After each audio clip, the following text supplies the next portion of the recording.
him out swinging. Fastball swing and a miss. 16 punch-outs for the big unit. But You would plant one right in your rib cage or toss one up around your helmet just to let you know it. He goes into his windup. Here's the pitch. He struck him out. He's got 20. very raw. Benson backwards. Wasn't nice. Swinging strikeout. I think that here with that. Johnson has had pitches clocked at as much as 102 miles per hour. In the twilight of the 20th century, during a late-season clash between the Arizona Diamondbacks and the San Francisco Giants, the crowd buzzed with anticipation. A towering figure took the mound, 6 feet 10 inches tall, with hair whipping beneath his cap, and a stare that cut through the noise like a blade. Randy Johnson didn't just pitch, he loomed. And what happened that day would become one of the strangest moments in sports history. But for Randy, it was just another page in a legacy carved in fear, fire, and domination. Born on September 10, 1963, in Walnut Creek, California, Randy David Johnson came into a world that seemed too small to contain his potential. From an early age, he stood above the crowd, literally, but height alone didn't make him a prodigy. His limbs moved awkwardly, his mechanics were a mystery, and for years, his greatest enemy was control. Coaches marveled at the raw velocity that exploded from his hand. But no one, not even Randy, knew where the ball would land. He was chaos in motion, a teenage phenom who could make batters flinch with every wild fastball, not because of strategy, but because of unpredictability. College ball at USC brought attention, but it also amplified his flaws. He was erratic, volatile, untamed. Scouts were split. Was he a future ace or a flameout waiting to happen? In 1985, the Montreal Expos gambled on potential, selecting him in the second round. But Randy's early professional years were a brutal lesson in patience. His fastball was a weapon without a safety switch. Every outing felt like Russian roulette, strikeouts, walks, and chaos. Even teammates grew uneasy when he took the mound.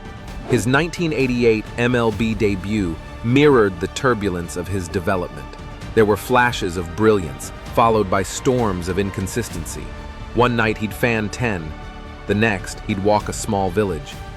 The talent was undeniable, but so was the uncertainty.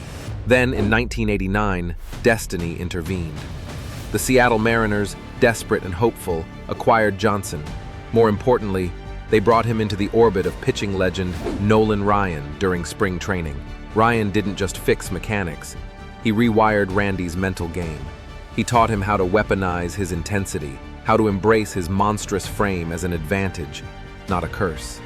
By 1993, the monster had learned control. No longer just a thrower, Randy became a pitcher. That season, he posted a 19-8 record with a 3.24 ERA and struck out 308 batters. His slider, once wild and erratic, now broke like a guillotine falling from the sky. To hitters, it felt like trying to hit a missile fired from a rooftop. In 1995, he helped Seattle reach the postseason, winning 18 games and striking out 294. The Mariners had an ace, baseball had a nightmare, and Randy Johnson had found his voice, one that roared with precision and power. But the next chapter would elevate him to myth. Arizona didn't just sign a player, they summoned a force of nature. And Randy answered. In 1999, he delivered one of the most statistically jaw-dropping seasons in modern history. 364 strikeouts, a 2.48 ERA, and a Cy Young Award. He followed that up with 3 more consecutive Cy Youngs. From 1999 to 2002, he averaged 354 strikeouts per year and an ERA under 2.75. But stats only tell part of the story. Watching Randy pitch was a psychological war. His stare, frozen and merciless. His windup, slow, deliberate, methodical. And then the explosion, fastballs in the high 90s, sliders diving into the dirt like venomous snakes. Hitters stepped in, knowing they were outmatched. Some admitted they didn't try to hit, only to survive. Then came the moment that immortalized him in baseball folklore. In a 2001 spring training game, A fastball collided mid-air with a dove crossing the field. The bird exploded in a puff of feathers. It was bizarre, surreal, and strangely poetic. That a living creature could be vaporized by a pitch became a symbol of Randy's unfiltered, uncontainable power. That same year, he reached the summit, the 2001 World Series, Arizona versus the New York Yankees. The mighty Yankees had won 4 titles in 5 years. Few gave Arizona a chance, but Randy Johnson didn't believe in odds. He believed in execution. He dominated Game 2, he crushed them in Game 6. And in Game 7, on 0 days rest, he came out of the bullpen to shut the door. The Diamondbacks won in walk-off fashion, and Johnson was named co-MVP alongside Curt Schilling. But make no mistake, Randy was the soul of that championship. And he wasn't done. In 2004, at the age of 40, Randy Johnson threw a perfect game against the Atlanta Braves, becoming the oldest pitcher in MLB history to do so. He struck out 13 batters and looked ageless. That night, he didn't just dominate, he reminded the world of his timeless brilliance. The following years brought milestones and nostalgia. In 2009, he returned to the Bay Area to pitch for the San Francisco Giants. That June, he won his 300th game, an elite milestone few pitchers ever reach. But this wasn't just a number.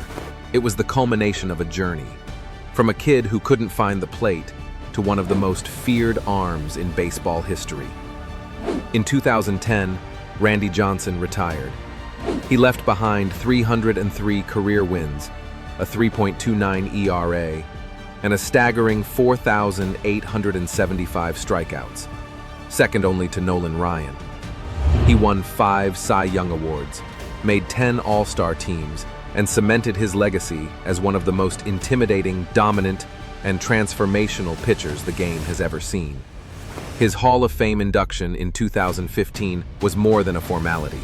It was a coronation. But the man known as the Big Unit didn't disappear. He now spends his time photographing birds, creatures that once feared his presence on the field. It's a poetic reversal that only enhances the legend. But Randy Johnson's true legacy isn't just the numbers, awards, or even the fear he struck into batters. It's his transformation. From raw chaos to surgical precision, from wildness to mastery, from doubt to dominance. He proved that greatness isn't given, it's forged. In sweat, in failure, in relentless self-reinvention.